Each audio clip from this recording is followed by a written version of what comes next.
Hello world, this is Jeffrey, JGB146 Blake from Hoopa Hideout, coming to you today with a recap of July. But before we get into all that, I do want to make a note about the cup that I held last weekend. I'm going to talk about it a little bit later in the video, but I do want to make a note for people from the cup. I had told them that I was going to do a video over the entire thing from Table 1, doing a review video, sort of like the videos that I did last week, but that's not going to happen. Unfortunately, we had a bunch of technical difficulties, including my phone filling up, so I wasn't able to record the last 2 rounds of Swiss, and then a replacement phone running out of battery during finals. So when we got all the footage together, we weren't going to have enough to actually really showcase the event, and it's like the most important and the most interesting matches were the ones that were missing. So instead, we're just kind of scrapping that. I'm going to recap the cup here later on after I talk about July. And I'm going to do better next time. I'm going to make sure my phone's empty and charged, and we'll go from there. Now, with that, let's get into the rest of the video. My first month in the 2025 season, played in just 3 events because no one's running cups in Oklahoma yet, except for me. I ran one, but I couldn't play in one. So I did go out of state to Kansas and play in a cup in Wichita that All Out Blitzel won. So shout out to Blitzel, good job. I bubbled out of cut there. I placed 9th. With a 3-2 record. 7th and 8th were also 3-2 records, and 8th place had a 51% resistance, had a 53% resistance, whereas I had 51%. So didn't quite get there, but I was really close. Just needed one of my opponents to win in the final round. I guess one more of my opponents to win in the final round or any round throughout, and actually half of my opponents did make it to cut. So they ended up IDing a lot. So what could have been, would have been, should have been.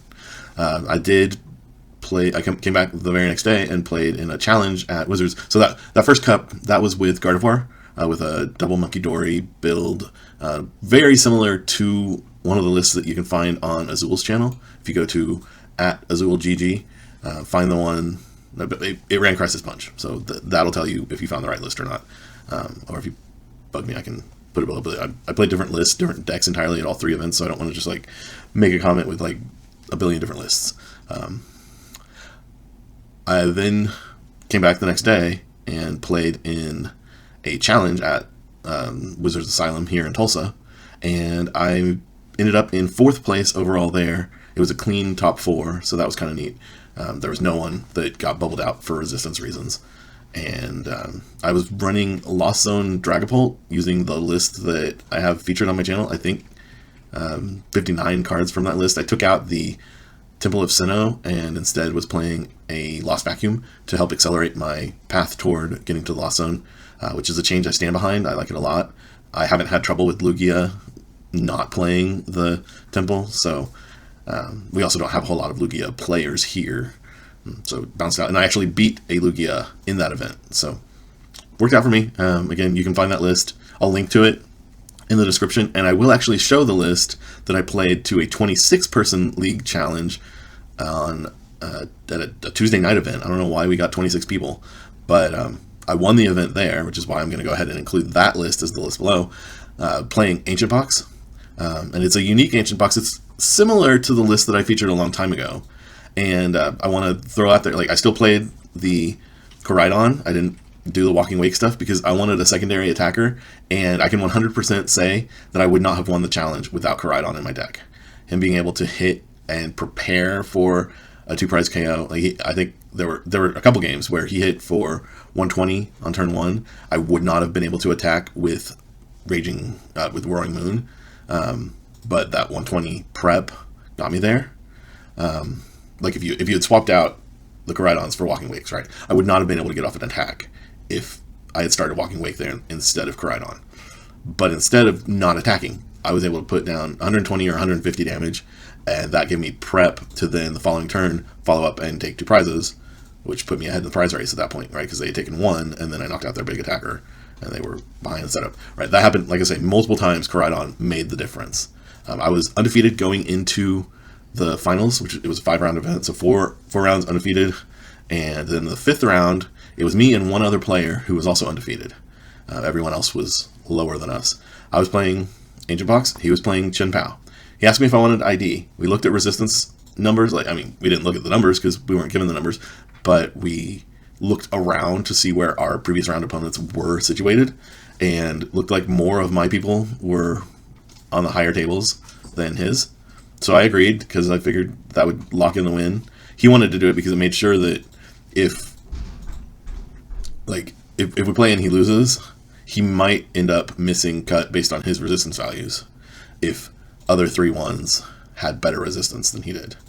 So we agreed to ID, and then I actually asked him if we could still play it out, intending to try to win it, which I feel bad about.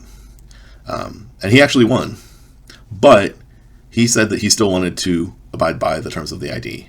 So that made me feel even worse, right? It was against my testing partner, Nate Kirksey. So honestly, he deserves the win there. He ended up with a second place because of the ID. But after I lost to him, he got a series of crazy hits, being like 3 turns in a row. He was able to take knockouts with Iron Hands to take 6 prizes. And I'm doing everything I can to prevent that. But he had prepped with a Greninja spread, and he hit all of his gusting components and Iron Bundle, and it was a great sequence. He played it really well, and also got kind of lucky to be able to pull that off. But he certainly deserved the win. But he also didn't want me to not get at least second place, and he said that his goals for the season actually don't involve winning any challenges. If it happens and he wins them, great, but as long as he can get second place, it matches up math-wise with what he's trying to do. So he agreed to an ID. I felt like a crappy person, and I've vowed to ID with him every time in every situation that he wants in any event, other than maybe regionals. But yeah, neither one of us wants to ID in a regional this season. So yeah, slightly undeserved first place, I guess, but I beat all the other best players there, and I had beaten him in that exact matchup like a whole bunch of times going into the event too. So we both knew that even against his exact list, as well as he knew it, as well as he could adjust, it was still favored for me. I just feel like a crappy person for having sort of backed out initially from our agreement of IDing. So learn from me, do better than me, don't go back on your word. I didn't go back on, I asked, I was like, are you okay to just play it out instead? But again, I should have just, we agreed, I should have just stuck by that initially without trying to play it out. So humility, thy name is Jeffrey. And I'm at 25 points now. I held a 37-player cup last weekend, July 27th, and no one from Tulsa made it into cut. We had a whole bunch of out-of-town players, probably half the event was players from out of town or even out of state, and they dominated. Now, I say no one from Tulsa made it. There was actually one Yu-Gi-Oh player who I believe was playing Raging Bolt. His name was Cooper. He made it in the top 8, but he didn't play. He just collected top 8 prizing and left to go to work. So I guess technically one player from Tulsa did make it. But other than that, it was all out-of-town folks. We had a couple Raging Bolt players. Levi ended in top 8, and Ryan made it to top 4. We had a couple Gardevoir players. Hunter from Oklahoma City made it to top 4, and Colton Day made it to finals. He was second place.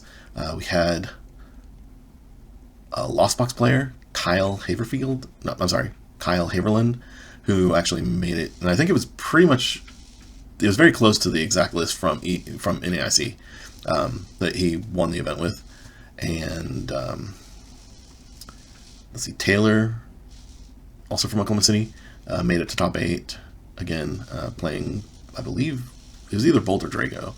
And finally, Keelan Day, Colton's brother, finished in top 8 with a Gouging Fire deck that he was undefeated with until top 8. So shout out to all those guys. Lots of Bolt, lots of Drago, decent amount of Gardevoir, and then just kind of a random sprinkling of stuff is what made up our cup. So that's the size of what my July has looked like. In August, I'll be playing a lot more stuff. So this coming weekend, I'm going to be traveling down to Texas and playing in a cup there. And then the following week, and I believe I definitely play in a challenge. I might play in 2 challenges, or it might be a challenge and a cup. And then there's another cup the weekend after that, and I think one more the last weekend of August as well. So should be hitting, I think, 3 cups and 3 challenges in August, if I count things right. And hopefully I can come away with some more dubs. My goal this season, my first tier goal, or first level goal, I guess, is to win 4 cups. That holds whether I make a push for top 125 or not. And my stretch goal, I guess, is to make that push for top 125. I'm trying to get in, so I'm going to do a follow-up video to this, but I'm making myself a challenge where I'm going to play for the 6 weeks between now and Baltimore. I'm going to play 100 games a week. So I will have played, by the time I get to Baltimore, I will have played 100 games of every major deck. And more than that of whatever deck I end up taking, which right now is looking to be a customized Resi Drago build. That's what I'm going to take to the Cup this weekend. If I win the Cup, then that becomes all the more what I'm playing, right? So I'll do videos over the deck if it does well for me. Other than that, yeah, that's where we're at. I'm getting some coaching, so I intend to do 6 sessions of coaching with my Gold Primal between now and Baltimore. So we'll see if that pays off as well. And hopefully by putting in the volume and the coaching time and whatever param can help me figure out as being the optimal other things to do to improve my skill set, hopefully that makes the difference, and I can at least day 2 Baltimore, if not, place higher. I'd really like to get at least like a top 32 finish, but since I haven't made a day 2 yet, as long as I day 2, I'm thrilled with the outcome. I'm sure I won't be the day of, but we'll get there and I'll be happy in the end. So with that, we're done with the July recap, and hopefully August brings me a lot more to cheer about. Thanks for watching this far, and I will see you next time.